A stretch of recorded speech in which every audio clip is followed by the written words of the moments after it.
अस्सलाम वालेकुम everyone, this is Waqas Ali and welcome back to my YouTube channel. आपने हमारे लास्ट सेशन में देखा था कि we started working on the sequel and database which is very important for the AI because the volume of the data reside on the database. तो आपको database से deal करना आना चाहिए। अगर आप डेटाबेस को डील करते हैं with the combination of pandas then you will become the very lethal data scientist और आपकी मार्केट में डिमांड बहुत ज़्यादा हाई हो जाएगी। आपने हमारे लास्ट सेशन में देखा था कि हमने प्रोडक्ट एनालिसिस परफॉर्म किया था। आज हम कस्टमर एनालिसिस परफॉर्म करेंगे and we will have the same database जिसका स्कीमा आपके पास है। लेकिन इन 8 टेबल में out of 8 table we will use the 4 tables for the customer analysis. The first table would be the customers, the second table would be the orders, third table would be the order details and the fourth table would be the product। तो हमें सबसे पहले जब हम customer analysis perform करेंगे तो हमें इन 4 tables को ज्वाइन करना होगा। इधर आप ज्वाइन कर सकते हैं कस्टमर को ऑर्डर से, ऑर्डर्स को ऑर्डर डिटेल्स से और ऑर्डर डिटेल्स को प्रोडक्ट से, या वाइस वर्सा इसका हो सकता है कि आप प्रोडक्ट के टेबल को ज्वाइन करें ऑर्डर डिटेल्स से और ऑर्डर डिटेल्स के टेबल को ज्वाइन करें ऑर्डर से और ऑर्डर्स को ज्वाइन करें कस्टमर से। लेकिन मैं आज आपको एक out of the box technique सिखाऊंगा। हम ये काम करते हैं कि हम ऑर्डर्स, ऑर्डर डिटेल्स और प्रोडक्ट से स्टार्ट करते हैं काम और फिर फाइनली कस्टमर के टेबल को ज्वाइन करेंगे। तो मैं ऑर्डर्स के टेबल से स्टार्ट करता हूँ। सबसे पहले तो हम ये देख लेते हैं कि हमें हमारे पास कौन कौन सी लाइब्रेरी अवेलेबल है। ऑब्वियसली लास्ट सेशन में हमने देखा था कि हमने पेंडास और सीक्वेलाइट से काम किया था। पेंडास जो है वो एक डाटा एनालिसिस की लाइब्रेरी है, जबकि सीक्वेलाइट जो है वो एक क्लाइंट है जो आपको हेल्प आउट करता है कि आप डेटाबेस से इंटरैक्ट कर सकें through a sequel language, through a structured query language. तो हम इन दोनों को लाइब्रेरी को इंपोर्ट करते हैं। सेकेंडली फिर आप सीक्वल क्लाइंट के थ्रू जो है वो कनेक्ट करते हैं अपने डेटाबेस के साथ और डेटाबेस का नाम आप स्ट्रिंग में दे देते हैं। ये भी हमने लास्ट सेशन में देखा था। अब मेरे पास जो सबसे पहला टेबल है वो मेरे पास जिसको मैं एनालाइज करना चाह रहा हूँ या जिसको मैं व्यू करना चाह रहा हूँ वो ऑर्डर्स का टेबल है। तो हमने लास्ट सेशन में भी देखा था कि आप किस तरीके से लिख सकते हैं। आप इस तरीके से लिख सकते हैं कि आपने लिखा सेलेक्ट एवरीथिंग। अब ये मैंने कमेंट्स दिए हैं कि सिलेक्ट के बाद हमेशा आप कॉलम्स को सिलेक्ट करते हैं। ये कमेंट्स हैं, ये रीड नहीं होंगे क्यूरी के अंदर। जिस तरह कि आप पाइथन के अंदर कमेंट्स डालते हैं हैश कर आप यहाँ पे डबल डैश करके कमेंट्स लिख सकते हैं। फिर आप लिखते हैं सिलेक्ट एवरीथिंग या all the columns from order tables. तो ये मैंने लिख दिया कि आप टेबल्स को रिप्रेजेंट कर रहे हैं। और लिमिट 5 का मतलब ये है कि आप नंबर ऑफ रॉस को रिप्रेजेंट कर रहे हैं। तो मैंने क्या लिखा, मैंने कहा select all the column from order table और मुझे सिर्फ 5 रॉस दिखाएं। तो ये आपको सिर्फ 5 रॉस दिखाएगा। ये हमारे पास क्या किया, मैंने कमेंट्स किए हुए जो कि रीड नहीं होंगे। तो आपने देखा कि हमारे पास ऑर्डर के टेबल के अंदर ये हमारे पास कुछ कॉलम्स है और उनका डाटा आ रहा है और सिर्फ 5 रॉस जो है वो हम देख पा रहे हैं। अब मैं क्या करता हूँ, जो हमारे पास ऑर्डर का डाटा है उसको ज्वाइन करता हूँ ऑर्डर डिटेल से। अगर आप इन दोनों टेबल्स के बिटवीन देखेंगे तो आपको एक कॉलम जो है वो कॉमन नजर आएगा which is the order number. देखें इधर भी ऑर्डर नंबर है और इस टेबल में भी ऑर्डर नंबर है।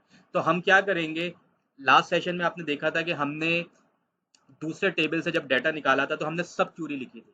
लेकिन आज हम सब क्यूरी का यूज नहीं करेंगे बल्कि आज हम जॉइंस का यूज करेंगे। जॉइंस का मतलब है कि दो टेबल्स को ज्वाइन कर देना और उनका फिर सारा डाटा आप एक्सट्रैक्ट कर सकते हैं। तो ज्वाइन कैसे करेंगे, बिल्कुल सेम वैसी क्यूरी होगी आपकी। मैं आपको इधर नीचे बताता हूँ, सिलेक्ट एवरीथिंग फ्रॉम ऑर्डर्स, क्योंकि अब सबसे पहला हमारा जो टेबल है वो ऑर्डर का टेबल है और उसका निक नेम मैंने दे दिया ओ। फिर आप बताएंगे कि आप ज्वाइन करना चाहते हैं। तो ज्वाइन करने के लिए भी हमारे पास डिफरेंट जॉइंट्स हैं। For example inner join, outer join, left join, right join.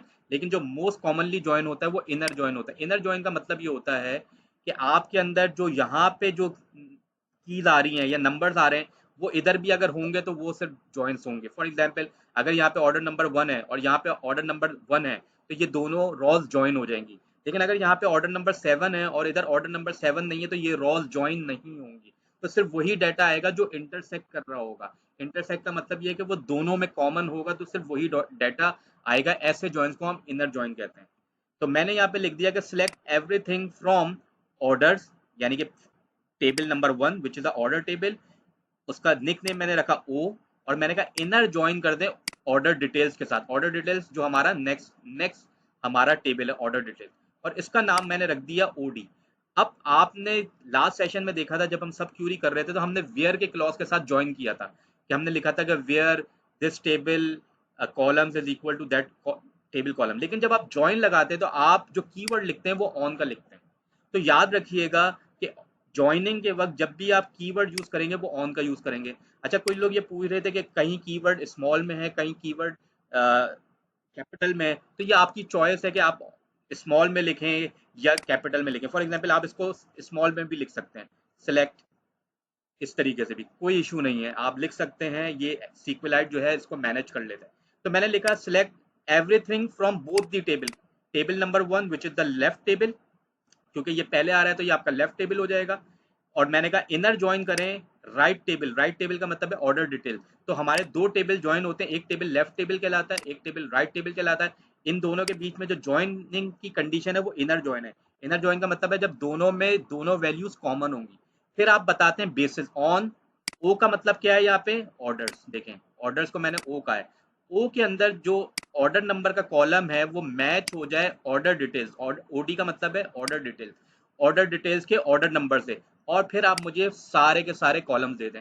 क्यों सारे के सारे कॉलम्स कह दें, बिकॉज मैंने कहा select all the column from both the table, from left table and right table. तो देखिए हमारे पास दोनों टेबल्स का डाटा आ जाएगा। ये जो हमारे पास ऑर्डर्स का टेबल का डाटा है वो तो हमारे पास कस्टमर नंबर के साथ, कस्टमर नंबर तक था यहाँ तक। ये देखें ये हमारे पास ऑर्डर्स का डाटा है, और उसके बाद हमारे पास ऑर्डर डिटेल्स का डाटा है। और इन दोनों में जो कॉमन मैंने कंडीशन लिखी थी वो क्या आती है कि ऑर्डर नंबर दोनों के मैच होंगे। तो आप ये देख लें कि इधर ऑर्डर नंबर है 10100 और इधर भी है 10100, ये मैच हो रहा है। सिमिलरली आप सारे ऑर्डर नंबर देखें तो मैच हो रहे हैं। तो इस मैचिंग की बेसिस पे दोनों डाटा जो है वो कंबाइन हुए हैं, रॉ वाइज सिंगल रॉ में कन्वर्ट हो गए। तो आपने देखा कि ज्वाइन कितने आसान होते हैं। आप पहले बताते हैं कि लेफ्ट टेबल कौन सा होगा, राइट टेबल कौन सा होगा, उनके बीच में ज्वाइन कौन सा लगाना चाहते हैं और उनकी बेसिस क्या है वो आपने बता दी, तो वो दोनों को ज्वाइन कर देगा। लेकिन मुझे इस कॉलम में से सारे कॉलम्स की जरूरत नहीं है। फॉर एग्जाम्पल मुझे अगर पर्टिकुलर कॉलम्स चाहिए तो मैं क्या करूंगा, लेट सपोज मुझे कस्टमर नंबर चाहिए और मुझे कस्टमर कितनी प्राइस पे कर रहा है किसी भी प्रोडक्ट की वो चाहिए, दो कॉलम। तो मुझे क्या करना है, मुझे इस स्टैटिक की जगह पे सिर्फ कॉलम के नाम लिख देने, कॉमा सेपरेटेड। ये भी हमने लास्ट सेशन में देखा था। तो देखें ये सारे पार्ट बिल्कुल सेम है। स्टैटिक की जगह पे मैंने सिर्फ दो कॉलम्स के नाम लिख दिए। अब आपके पास वही बाकी कोड बिल्कुल सेम है आपके पास, और आपके पास जो आंसर आएगा वो आएगा सिर्फ दो कॉलम्स का। तो आपने देखा कि कस्टमर नंबर आ रहा है और हमारे पास प्राइस ईच यानी कि दो कॉलम्स आ रहे हैं। अब बात करते हैं कि हम थर्ड कॉलम का भी ज्वाइन करते हैं, यानी कि ऑर्डर डिटेल्स के अंदर प्रोडक्ट का कॉलम भी, प्रोडक्ट का टेबल भी ज्वाइन कर देते हैं। अगर आप इन दोनों के बीच में कॉम्बिनैलिटी देखें तो प्रोडक्ट कोड इसके अंदर भी मौजूद है और प्रोडक्ट कोड इसके अंदर भी मौजूद है। फॉर एग्जाम्पल ऑर्डर डिटेल्स को मैं ओडी कहता हूँ और प्रोडक्ट्स को मैं पी कहता हूँ, शॉर्ट नेम। तो P dot product code is equal to OD dot product code. तो आपने देखा, और इनको भी हम इनर ज्वाइन से ज्वाइन कर लेंगे। आइए जरा देखते हैं कैसे ज्वाइन करते हैं। मैं आपको नीचे लेके जाता हूँ। देखें यहाँ तक तो आपको सब समझ आ रहा है कि मैंने कहा select everything from orders O inner joins OD on the basis of this. ये तो आपने ऊपर ही देख लिया था। अब मैं एक और मर्तबा ज्वाइन कर रहा हूँ, लेकिन देखें मैं यहाँ पे इनर ज्वाइन नहीं लिख रहा, मैं सिर्फ ज्वाइन लिख रहा हूँ। तो अगर आप ज्वाइन लिखें या इनर ज्वाइन लिखें बात एक ही है, बाय डिफॉल्ट इनर ज्वाइन ही हो रहा होता है। तो अगर आप ज्वाइन लिखेंगे तो ये खुद ही समझ जाएगा कि मैंने इनर ज्वाइन लिखना है। तो मैंने यहाँ पे तो आपको इनर ज्वाइन लिख के दिखा दिया, लेकिन अगर आप यहाँ पे इनर ना भी लिखें तो सिर्फ ज्वाइन भी लिख दें तो ये इनर ज्वाइन करेगा। तो आपने कहा ये दो टेबल्स तो ज्वाइन हो गए। Now I am joining the third table which is the product table, और उस प्रोडक्ट टेबल को आप कह रहे हैं पी, और उसकी बेसिस आपने बता दी P dot product code is equal to OD dot product code, क्योंकि मैंने आपको बताया था कि इन दोनों के अंदर प्रोडक्ट कोड का कॉलम जो है वो सेम है। और इनर ज्वाइन कर रहे हैं, इनर ज्वाइन का मतलब है जहाँ पे दोनों की वैल्यू सेम होंगी, सिर्फ वही रॉज जाके ऐड होंगी। आपको मैं दोबारा से करके बताता हूँ, ये आप कोड देख लें। पहले हमने दो टेबल ज्वाइन किए थे, अब हमने थर्ड टेबल भी ज्वाइन कर दिया, और थर्ड टेबल ज्वाइन करने के बाद मैं दिखाता हूँ तो आपके पास तीनों टेबल्स के कॉलम आ जाएंगे। देखें पहले जो दो टेबल ज्वाइन हुए थे उसमें ऑर्डर नंबर सेम था, ये देखें। और जो अब हमने किया है उसमें प्रोडक्ट कोड, ये प्रोडक्ट कोड आ रहा है मेरे पास ऑर्डर डिटेल्स का। और अगर मैं आपको आगे ले जाऊं, अगर मैं आपको आगे ले जाऊं तो आपको नजर आएगा कि ये प्रोडक्ट कोड और ये प्रोडक्ट कोड सेम है, जो कि हमारे लास्ट दो टेबल को ज्वाइन कर रहे हैं। ये देखें ऑर्डर डिटेल्स और प्रोडक्ट का टेबल जो ज्वाइन हुआ उसकी कंडीशन थी दोनों के प्रोडक्ट कोड बराबर होंगे। तो आप देखें कि हमारे पास थ्री टेबल जो हैं वो ज्वाइन होके एक डाटा सेट बन गया है। लेकिन अगेन हमें इन सारे कॉलम्स की जरूरत नहीं है। मैं काम ये करता हूँ, अच्छा आप लोग जब भी कोड को रन करें तो ऊपर की डिस्क्रिप्शन पढ़ लीजिएगा ताकि आपको अंदाजा हो जाए कि इसमें हमने कस्टमर ऑर्डर्स का डाटा दिया है, इसमें हमने लिया है, ज्वाइन किया हमने ऑर्डर टेबल को और ऑर्डर डिटेल्स टेबल को। इसमें हमने one column from each table लिए, दोनों टेबल से एक एक कॉलम लिए हैं हमने। ये मैंने सारी डिस्क्रिप्शन लिखी है। यहाँ मैंने लिखा है कि मैं प्रोडक्ट टेबल को ज्वाइन कर रहा हूँ, तो देखिए हमने प्रोडक्ट टेबल को भी ज्वाइन कर दिया। और अब हम क्या करते हैं, हम यहाँ पे फ्यू कॉलम्स जो है वो यूज कर लेते हैं जिसकी हमें जरूरत है। फॉर एग्जांपल मैं कस्टमर नंबर ले लेता हूँ। मैं यहाँ पे आपका प्राइस ईच ले लेता हूँ, जो हमने पहले दो कॉलम्स दिए थे वो तो हम लेंगे, उसके साथ ही कंटिन्यू करेंगे इन दो कॉलम्स के साथ, प्लस एक कॉलम मैं और ले लेता हूँ। वो कॉलम हमारा हो जाएगा बाइंग प्राइस। क्योंकि बाइंग प्राइस इस वजह से निकाल रहा हूँ कि मुझे पता चल सके कि हमारे एक कस्टमर जब हमसे परचेज करता है तो हमारे को प्रॉफिट कितना होता है। तो देखिए मैंने सिर्फ यहाँ पे थ्री कॉलम्स ले लिए। कस्टमर नंबर जो कि हमारे ऑर्डर्स के टेबल से आया था, प्राइस शीट जो कि हमारे ऑर्डर डिटेल्स के टेबल से आया था, और बाय प्राइस जो है वो हमारे पास प्रोडक्ट के टेबल से आया था। बाकी सारा कोड सेम है जो मैंने ऊपर आपको समझाया। तो देखिए सिर्फ थ्री कॉलम्स मैंने निकाल लिए और मेरे पास ये थ्री कॉलम्स का डाटा आ गया, लेकिन मैं डाटा आपको सिर्फ 5 रॉस तक दिखा रहा हूँ। अब मुझे बताएं कि मैं मार्जिन कैसे कैलकुलेट कर सकता हूँ कि किसी भी प्रोडक्ट में मेरा मार्जिन कितना होता है। ऑब्वियसली आपको पता है कि selling price minus buying price become your margin. तो मैं नेक्स्ट कोड में ये करने वाला हूँ कि मैं इनको दो अलग अलग कॉलम दिखाऊं। इससे बेहतर ये है कि मैं इन दोनों को माइनस करूं और माइनस करने के बाद जो वैल्यू है उसका कोई मैं नाम दे दूं। यही मैंने किया है इधर, कुछ नहीं किया। मैंने दोनों कॉलम को माइनस किया और उनका नाम मैंने रख दिया प्रॉफिट मार्जिन। बाकी सारा जो आपका कोड है वो बिल्कुल सेम है। अगर आप ऊपर से देखते हुए आ रहे हैं तो आपको ये कोड समझ आ रहा होगा। तो देखिए मैंने कुछ नहीं किया, मैंने सिर्फ इन दोनों को माइनस किया जो कि मैंने आपको इधर दिखाया था। हमारा ये जो सेशन चल रहा है स्टेप बाय स्टेप चल रहा है। तो मैंने डिफरेंट वर्जन बना दिए ताकि आपको स्टेप बाय स्टेप एक नया वर्जन मिलते जाए। और आप अगर उस सारे सेल्स को देखेंगे और उसको लिख राइट करेंगे अपनी फाइल में, तो आप भी अंडरस्टैंड कर लेंगे कि ऊपर वाला कोड क्या था, फिर नीचे वाले कोड में क्या चेंज आया, तो ऊपर वाले कोड से नीचे वाले वर्जन में क्या फ़र्क है, फिर उससे नीचे जाते तो फिर क्या फ़र्क आ रहा है, डिफरेंस क्या आ रहा है, वो आपको सब समझ आएगा। तो आपसे रिक्वेस्ट ये है कि आप एक एक स्टेप को देखें। ये वर्किंग फाइल भी आपको मिल जाएगी, डेटा बेस भी आपको मिल जाएगा, और आपको मैं स्कीमा भी डिस्क्रिप्शन में दे दूंगा वीडियो की। सेकेंडली हमारा व्हाट्सएप चैनल है वो भी ज्वाइन कर लें, जो कि वीडियो के डिस्क्रिप्शन में अवेलेबल है लिंक उसका, ताकि आपको और भी मटेरियल मिल सके डेटा साइंस एंड एआई से रिलेटेड।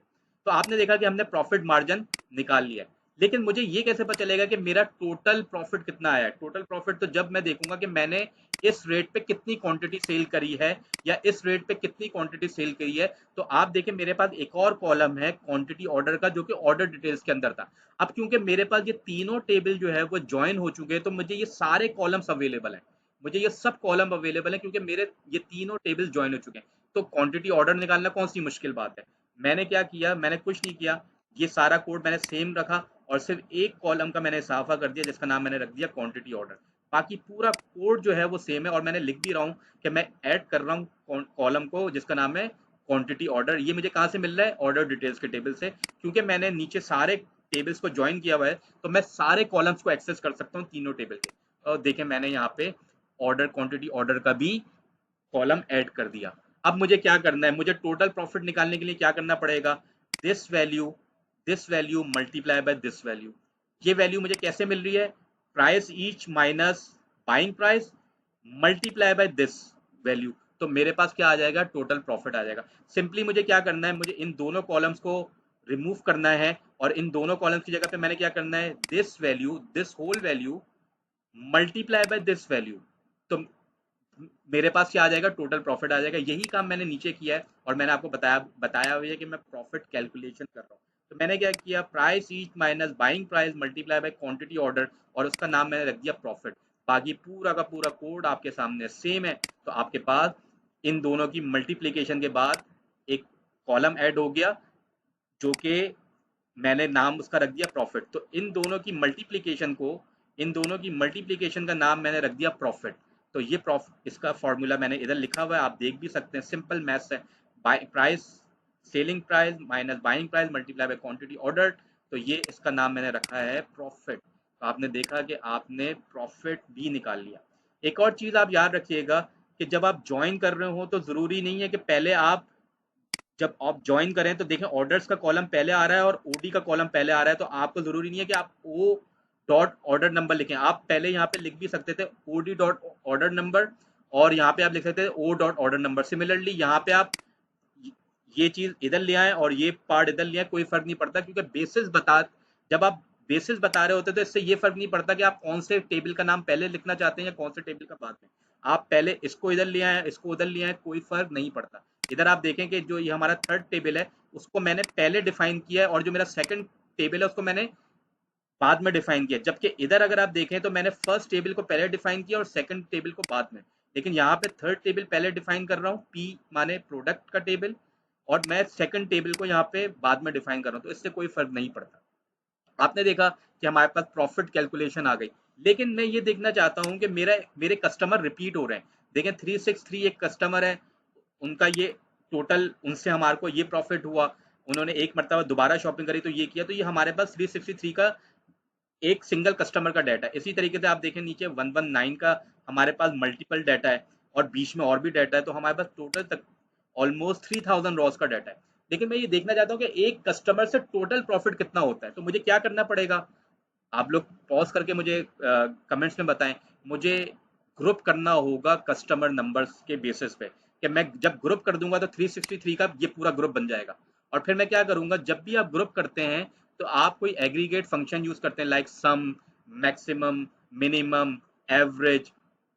लेकिन मुझे टोटल प्रॉफिट चाहिए, तो मैं क्या करूंगा, ग्रुप करूंगा कॉलम नंबर 1 से, और मैं कॉलम नंबर 2 को क्या कर लूंगा, सम कर लूंगा। तो जो मेरा पहला ग्रुप बनेगा, अगर 363 एक कस्टमर का नंबर है तो उसके ये तमाम प्रॉफिट ऐड हो जाएंगे, तो मुझे ये पता चल जाएगा कि मैं टोटल कितना प्रॉफिट ले रहा हूँ किस कस्टमर से। और अभी तो मुझे ये नहीं पता कि मेरे पास कितने कस्टमर है। जब मैं ग्रुप करूंगा तो हर कस्टमर जो है वो एक सिंगल ग्रुप बन जाएगा, तो मुझे ये भी पता चल जाएगा कि मेरे पास टोटल कस्टमर कितने हैं। अब मैं कुछ नहीं कर रहा, नेक्स्ट पार्ट में जाके मैं कॉलम नंबर 1 पे ग्रुप लगा दूंगा, और ये जो सेकंड कॉलम है इसको मैं सम कर दूंगा। तो आप देखें मैंने यहाँ पे लिखा हुआ भी है कि total profit by customer group by. मैंने क्या किया इधर, बाकी सारा कोड सेम है, मैंने यहाँ पे किया ग्रुप बाय कॉलम नंबर 1। जब भी आप ग्रुप बाय लगाते हैं तो कोई ना कोई आप एग्रीगेट फंक्शन यूज करते हैं, तो मैंने कहा सेकंड कॉलम को आप सम कर दें। तो सेकंड कॉलम पूरा यहाँ से यहाँ तक था मेरे पास पहले, और उसको मैंने क्या कर दिया, सम कर दिया। तो अब मेरे पास हर कस्टमर का टोटल प्रॉफिट आ जाएगा। अभी तो मेरे पास हर कस्टमर का इंडिविजुअल प्रॉफिट आ रहा था, देखें इसका इंडिविजुअल प्रॉफिट आ रहा है, यही सेम कस्टमर है उसका एक और प्रॉफिट आ रहा है, फिर सेम कस्टमर है एक और प्रॉफिट आ रहा है। अब मेरे पास ये कंबाइन होकर आ जाएगा, तो देखिए मेरे पास कंबाइन होकर रिजल्ट कैसे आ रहा है। तो मेरे पास एक कस्टमर है 103, उसका टोटल प्रॉफिट इतना है। 112 एक कस्टमर है, वो इतना है। तो मेरे पास टोटल कस्टमर कितने हैं, 98 कस्टमर। टोटल 3000 डाटा में से या 2996 में से हमारे पास सिर्फ 98 कस्टमर्स हैं, और उनका टोटल प्रॉफिट मेरे पास यहाँ पे लिखा आ रहा है। तो आपने देखा स्टेप बाय स्टेप हम कैसे मूव कर रहे हैं, और आप लोगों के लिए आसानी ये है कि हर स्टेप जैसे जैसे आप आगे बढ़ते जाएंगे, स्टेप जो है वो एक वर्जन आगे चेंज होता जाएगा। तो आपके पास सारे वर्जन अवेलेबल हैं। आप लोग शुरू से स्टार्ट कीजिएगा, एक एक पॉइंट को करिएगा और मेरी तरह आगे बढ़िएगा, ठीक है। जब भी मैंने आपने देखा कि मैंने कोई काम जो है वो एक उसमें नहीं करवाया, मैं चाहता तो जितनी क्यूरी है वो मैं सिंगल ब्लॉक में लिख देता जो आपको समझ नहीं आती। स्टेप बाय स्टेप इस वजह से करवा रहा हूँ कि आपको समझ आए। एंड देन आपके पास जब टोटल प्रॉफिट आ गया, तो अब आपको क्या करना है, अब आपने देखना है कि आपके पास ये जो टोटल प्रॉफिट है इसमें से आप, अब मैं ये करूंगा कि इस पूरे डाटा को, आपने देखा कि मैंने 3 टेबल्स को जो है वो कंबाइन कर दिया। जबकि अभी ये कस्टमर का टेबल जिसमें कस्टमर के नेम्स, कस्टमर का first name, last name, customer की सारी डिटेल्स जो है वो इस टेबल में है। तो अब मेरे पास इन 3 टेबल्स का जो कंक्लूजन आया है वो सिर्फ 2 कॉलम्स आए, ये देखें 2 कॉलम्स आए जो मैंने फाइनली कंक्लूजन निकाला है 3 टेबल का, तो 2 टेबल। इन 2 टेबल में पहला कॉलम इसका नाम है कस्टमर नंबर, और दूसरा कॉलम इसका नाम है टोटल प्रॉफिट। तो 3 टेबल के कंक्लूजन से मेरे पास 2 कॉलम आए, एक में है कस्टमर नंबर और एक में है प्रॉफिट। अब मुझे बताएं कस्टमर नंबर और प्रॉफिट, अगर मैं उस टेबल को इन तीनों के जो एक्सट्रैक्ट आया है उसको अगर मैं इससे कंबाइन करूं तो क्या चीज कॉमन है, कस्टमर नंबर कॉमन है, क्योंकि हमारे पास 3 जो हमारे पास टेबल का रिजल्ट आ रहा है उसमें कस्टमर नंबर इधर मौजूद है और कस्टमर के टेबल में भी कस्टमर नंबर है। तो अब हम चौथा फोर्थ टेबल भी ज्वाइन कर सकते हैं, और उन दोनों की जो बेसिस होगी वो क्या होगा, कस्टमर नंबर। लेकिन हमारे साथ एक प्रॉब्लम है, प्रॉब्लम ये है कि मेरे पास ये डेटाबेस तो डेटाबेस में, ये टेबल्स तो डेटाबेस में अवेलेबल हैं, लेकिन ये जो मैंने टेबल निकाला है इसको तो मैं कहीं सेव नहीं करवा सकता डेटाबेस में अभी। और हमारे पास जब हम डेटाबेस पे काम कर रहे होते हैं तो हमारे पास रीड करने के तो राइट्स होते हैं, लेकिन राइट करने के राइट्स नहीं होते। तो मैं क्या कर सकता हूँ, मैंने आपको लास्ट सेशन में भी बताया था कि हमारे पास एक विद क्लॉज होता है जो जिसके थ्रू हम टेम्पोरली टेबल बना सकते हैं, जिसको हम कॉमन टेबल एक्सप्रेशन कहते हैं। अगर आपने हमारा लास्ट सेशन नहीं देखा तो वो देख लें। तो सबसे पहले मैं इस पूरे कोड को विद स्टेटमेंट में रैप कर दूंगा। विद स्टेटमेंट का मतलब ये है कि अब आपको बार बार ये चीज पूरा कोड नहीं लिखना पड़ेगा। आप लिखेंगे विद, विद के बाद इस पूरे टेबल का कोई नाम दे देंगे जो कि एक टेम्पररी टेबल होगा, वो आपके डेटाबेस में सेव नहीं होगा, वो आपके सिर्फ रैम में सेव हो रहा होगा। तो आप विद करके इस पूरे कोड का एक नाम दे देंगे। फॉर एग्जाम्पल आप दे दें इसका नाम कस्टमर प्रॉफिट, या जो भी नाम देना चाहते हैं दे दें। फिर इसका फायदा ये होगा कि आप इस टेबल को जब आपने विद क्लॉज के साथ टेम्परली सेव करवा लिया तो फिर आप उसको कस्टमर के टेबल के साथ ज्वाइन कर सकते हैं। आए कैसे, पहले तो मैं विद स्टेटमेंट बता दूं।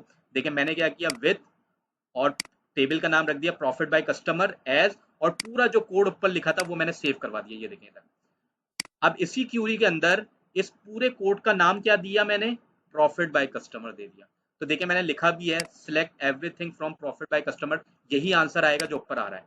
यही आंसर, ये जो आंसर आ रहा है, क्योंकि अब इसको मैंने नाम दे दिया प्रॉफिट बाय कस्टमर। ये देखें प्रॉफिट बाय कस्टमर दे दिया। तो विद क्या करता है, विद एक ऐसा क्लॉज है जो कि आपके पूरे कोड को एक टेम्परेली वेरिएबल में, जैसे कि पाइथन में आप वेरिएबल बनाते थे तो आप देखते थे कि वो वेरिएबल आपके रैम में सेव हो जाता था जब तक आप काम कर रहे हैं। तो ये भी आपकी रैम में सेव हो जाएगा। आप जब भी आप कॉल करेंगे वो प्रॉफिट बाय कस्टमर के नाम से आ रहा होगा, लेकिन इसमें वो वेरिएबल जैसे पाइथन में होता है वो नहीं है।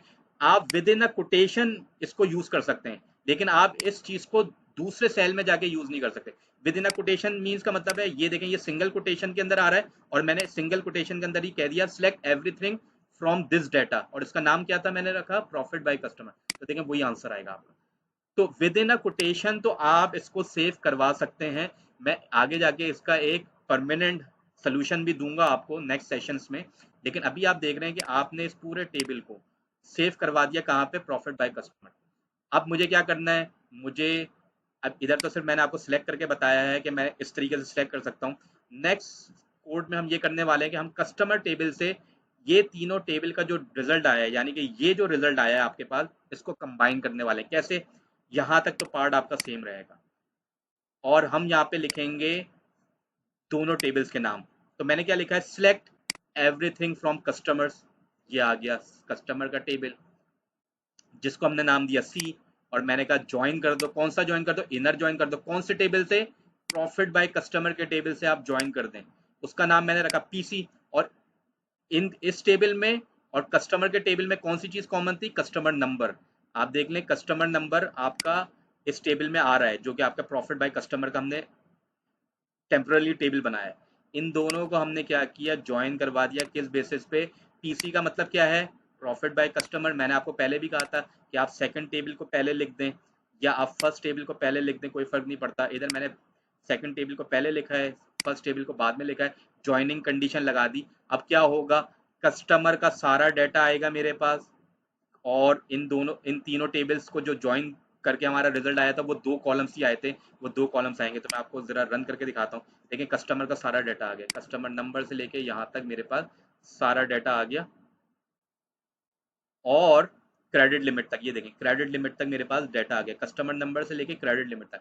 और ये जो दो कॉलम्स आ रहे हैं ये कहाँ से आ रहे हैं मेरे पास, जो कि मैंने इस इस टेबल में सेव करवाए हैं। प्रॉफिट बाय कस्टमर्स के अंदर से सिर्फ दो ही कॉलम्स आ रहे हैं मेरे पास, जो कि आप ऊपर देख के भी आए। ये देखें इन दोनों कर दिया। इन दोनों की जो मैचिंग क्राइटेरिया था वो क्या था, कस्टमर नंबर। देखें इधर भी 103 है, आप इधर शुरू में भी देखें 103 होगा, इधर 112 है।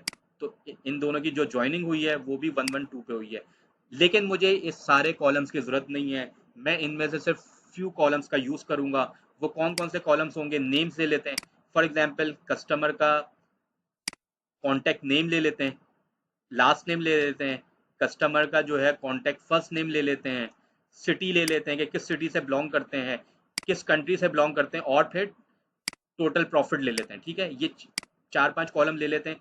सारा कोड बिल्कुल सेम रहेगा, ऐसे ही कोड रहेगा। स्टैटिक की जगह पे अब मैं सिर्फ कॉलम्स के नाम लिख दूंगा। आए जरा नीचे जाके देखते हैं, मैंने कुछ नहीं किया, ये सारा कोड ऊपर वाला ही है।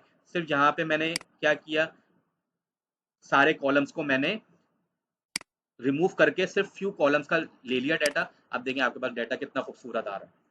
तो हमारे पास कुछ 98 कस्टमर ऐसे हैं जिनके नाम ये मौजूद हैं, उनकी सिटी मौजूद है और उनकी कंट्री मौजूद है और उनका टोटल प्रॉफिट मौजूद है। मुझे ये देखना है कि मेरे टॉप वीआईपी कस्टमर कौन से हैं। टॉप वीआईपी कस्टमर का मतलब ये है कि जो सबसे ज़्यादा जो है हमें प्रॉफिट दे रहे हैं।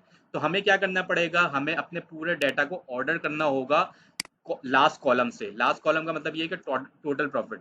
तो मैं क्या करता हूँ, मैं सिर्फ पूरा हमारा कोड यही रहेगा। बस मुझे एक स्टेटमेंट लिखनी है, ऑर्डर बाय दिस कॉलम। तो वो ऑर्डर कर देगा, यानी कि सॉर्ट कर देगा असेंडिंग एंड डिसेंडिंग में। और क्योंकि मुझे टॉप 5 कस्टमर चाहिए तो मैं अपना लिमिट लगा दूंगा 5 की। तो आप देखें नीचे जाके मैंने सिर्फ कुछ नहीं किया, मैंने कहा order by total profit. By default हमारे पास रिजल्ट आएगा असेंडिंग असेंडिंग में, यानी कि सबसे पहले आएगा छोटा, फिर उससे बड़ा, फिर उससे बड़ा, फिर उससे लार्ज वैल्यू। लेकिन मुझे टॉप 5 चाहिए तो मैंने डिसेंडिंग में किया कि मेरे पास शुरू में बड़ा है, फिर उससे छोटा है, फिर उससे छोटा है। तो देखें अब मेरे पास डाटा किस तरह आ रहा है, इस तरह आ रहा है, जिसमें सबसे जो मेरा बड़ा कस्टमर है वो स्पेन से है, जिसकी सिटी है मैड्रिड, और उनका नाम भी मेरे पास लिखा रहा है। तो ये हमारे वीआईपी कस्टमर है, क्योंकि हम कस्टमर एनालिसिस कर रहे हैं। तो ये हमारे VIP customer, top 5 VIP customers हो गए, जो हमारे बिजनेस में या हमारे ऑनलाइन स्टोर में बहुत कंट्रीब्यूट करते हैं इन अ वे कि वो बहुत ज्यादा परचेजेस करते हैं। लेकिन अगर मैं डिसेंडिंग नहीं करता तो मेरे पास रिजल्ट किस में आता, असेंडिंग में आता। वो मैं आपको नीचे बता देता हूँ। देखिए मैंने यहाँ पे कुछ नहीं लिखा, डिसेंडिंग नहीं लिखा। अब मेरे पास रिजल्ट क्या आएगा, अब मेरे पास वो कस्टमर आएंगे जो सबसे स्मॉल है। देखिए सबसे पहले ये स्मॉल आ रहा है, फिर उससे बड़ा आ रहा है, फिर उससे बड़ा आ रहा है। तो ये मेरे पास टॉप 5 वो कस्टमर है जो लेस इंगेजिंग है। लेस इंगेजिंग का मतलब ये है कि वो इतना स्टोर के साथ इंगेज नहीं होते और इतना स्टोर से परचेज नहीं करते, और ऐसे ये कस्टमर हैं जो इतना प्रॉफिट जनरेट नहीं करते। तो आपने देखा कि कस्टमर एनालिसिस में मैंने आपको टॉप 5 वीआईपी कस्टमर भी दिखाए, जो कि आपके स्टोर में प्रॉफिट लेकर आते हैं जब परचेजेस करते हैं ऑनलाइन। और मैंने आपको लेस इंगेजिंग कस्टमर भी दिखाए, वो क्या है, जो जो कम कंट्रीब्यूट करते हैं। तो वो मैंने ऑर्डर बाय कर दिया, बाय डिफॉल्ट असेंडिंग में हो रहा है। तो आपके पास ये रिजल्ट आ रहा है, और मैंने सिर्फ 5 कस्टमर वो दिखाए हैं जो आपके पास लेस इंगेजिंग है। मैं इस पूरे प्रोजेक्ट का ओवरव्यू दे दूं। हमने लास्ट सेशन से स्टार्ट किया था product sequel and database with the combination of pandas, और हमने लास्ट सेशन में प्रोडक्ट एनालिसिस परफॉर्म किया था। आज हमने कस्टमर एनालिसिस परफॉर्म किया है। कस्टमर एनालिसिस में हमने 4 टेबल्स को यूज किया आउट ऑफ 8, 1, 2, 3 एंड 4। सबसे पहले मैंने आपको ऑर्डर का टेबल दिखाया। ऑर्डर को टेबल को दिखाने के बाद मैंने कहा कि ऑर्डर के टेबल को ज्वाइन करते हैं ऑर्डर डिटेल्स के टेबल से, और ज्वाइनिंग की कंडीशन होगी कि दोनों में ऑर्डर नंबर सेम होंगे, तो वो रॉल्स ज्वाइन हो जाएंगी। तो हमने इनर ज्वाइन का यूज़ किया। जब हमने वो ज्वाइन यूज़ कर लिया तो हमने कहा कि थर्ड टेबल को भी ज्वाइन कर लेते हैं, और थर्ड टेबल को ज्वाइन कर दिया हमने on the basis of the product के डाटा का प्रोडक्ट कोड का कॉलम, और ऑर्डर डिटेल्स के टेबल का प्रोडक्ट कोड सेम होगा तो वो ज्वाइन हो जाए। तो ये तीनों टेबल ज्वाइन हो गए। तीनों टेबल ज्वाइन होने के बाद हमने इन तीनों टेबल में से कस्टमर नंबर का कॉलम यूज किया, प्राइस ईच का कॉलम यूज किया, बाय प्राइस का यूज किया, और ऑर्डर क्वांटिटी का यूज किया। कस्टमर नंबर हमारे पास आ गए, price each minus buying price multiply by quantity order, तो ये हमारे पास हर परचेजेस का प्रॉफिट आ जाएगा। उस प्रॉफिट आने के बाद हमने क्या किया, हमारे पास इंडिविजुअल परचेजेस का डाटा आ रहा था, हमने उसको ग्रुप बाय किया। जब ग्रुप बाय किया तो हमारे पास हर कस्टमर का टोटल प्रॉफिट आ गया। जब टोटल प्रॉफिट आ गया तो हमारे पास इन तीन टेबल में से दो ही कॉलम्स निकले, एक कस्टमर नंबर निकला और एक हमारे पास हर कस्टमर के अगेंस्ट टोटल प्रॉफिट निकला। क्योंकि कस्टमर नंबर को हम इस कस्टमर नंबर से कस्टमर के टेबल से ज्वाइन कर सकते थे, हमने इनर ज्वाइन लगाया और हमारे पास कस्टमर का पूरा डाटा आ गया। और हमारे पास इन टेबल से जो हमारे पास दो कॉलम आए थे, कस्टमर नंबर और प्रॉफिट, उसका डाटा आ गया, जो कि मैंने आपको यहाँ पे दिखाया भी था। ये देखें, ये हमारे पास ज्वाइन हो गए। इनमें से मैंने सिर्फ फ्यू कॉलम्स को जो है वो यूज़ किया। एक मैंने यूज़ किया customer last name, first name, city and country, और मेरे पास इन तीनों से जो दो कॉलम्स आ रहे थे उसमें से मैंने टोटल प्रॉफिट ले लिया। अब मैंने कहा कि मेरे पास वीआईपी कस्टमर कौन से हैं, मैंने टोटल प्रॉफिट से पूरे डाटा को जो है वो सॉर्ट किया, ऑर्डर किया, और ऑर्डर मैंने किया डिसेंडिंग ऑर्डर में, और मैंने लिख दिया लिमिट 5। तो लिमिट जब मैंने 5 लगाई तो मेरे पास टॉप वीआईपी कस्टमर आ गए। और अगर मैं डिसेंडिंग ऑर्डर में नहीं करता तो मेरे पास टॉप लेस इंगेजिंग कस्टमर आ जाते। तो असेंडिंग और डिसेंडिंग का फ़र्क है इस कोड में और लास्ट वाले कोड में। और हमें ये पता चल गया कि हमारे कौन से कस्टमर्स जो है वो हमारे स्टोर में ज़्यादा कंट्रीब्यूट करते हैं इन टर्म्स ऑफ परचेजेज, और वो हमारे लिए कितने precious हैं. This is how we can do the customer analysis using a SQL and database with the combination of pandas. These databases learning is very helpful in machine learning. होता यह है कि मैंने डिफरेंट ट्रेनर्स को देखा है कि वो एक ही सीरीज पर काम कर रहे होते हैं। फॉर एग्जांपल अगर उनने मशीन लर्निंग स्टार्ट करी तो सिर्फ मशीन लर्निंग करवा रहे हैं, लेकिन इस तरीके से होता यह है कि जब वो किसी और टॉपिक पे जाएंगे, फॉर एग्जांपल डीप लर्निंग पे, तो आप मशीन लर्निंग भूल चुके होंगे। जब वो डीप लर्निंग से जनरेटिव एआई पे जाएंगे और उधर वो 25 आवर्स 20 आवर्स की ट्रेनिंग दे रहे होंगे, तो आप फिर पीछे से जो आपने पढ़ा होगा वो भूल जाएंगे। ट्रेनिंग का रूल ये है, और मैं तमाम ट्रेनर्स को एडवाइस भी करता हूँ कि आप अपने ट्रेनीज को जो है वो कॉम्बिनेशन में सिखाएं। ये नहीं कि आपने एक ट्रेनिंग स्टार्ट करी पावर बीआई की तो सिर्फ आप पावर बीआई करवा रहे हैं 25 आवर्स 30 आवर्स। जब तक आप कॉम्बिनेशन में नहीं करवाएंगे, तो जब वो इंटरनेशनल मार्केट में परफॉर्म करेंगे तो उनको एक स्किल तो बहुत अच्छी आती होगी, दूसरी स्किल्स वो भूल चुके होंगे।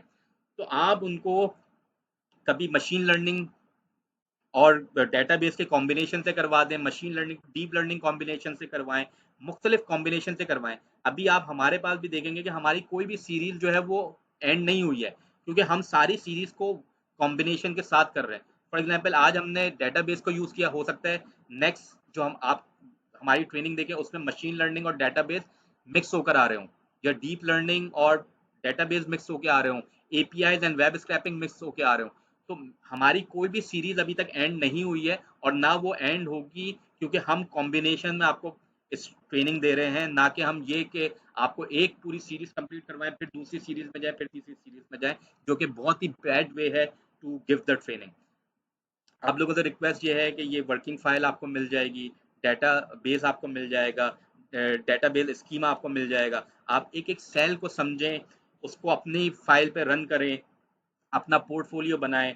कुछ समझ ना आए तो वीडियो में देखें, कमेंट्स में पूछें, बार बार वीडियो को पॉज करें, लेकिन करें ज़रूर। अगर जब तक आप करेंगे नहीं, जब तक आप इंटरनेशनल पार्ट मार्केट में काम नहीं कर सकते।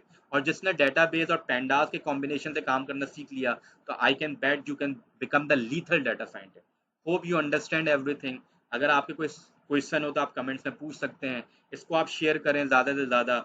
आप हमारे व्हाट्सएप चैनल को, जो कि वीडियो के डिस्क्रिप्शन में अवेलेबल है, उसको आप ज्वाइन करें ताकि आपको अदर मटेरियल भी मिल सकें। Thank you for your time. इंशाल्लाह नेक्स्ट सेशन में और कॉम्प्लेक्स डेटाबेस के साथ मैं आपके सामने आऊँगा। जब तक के लिए आप अपनी प्रैक्टिस करें। थैंक यू एंड अल्लाह हाफ़िज़।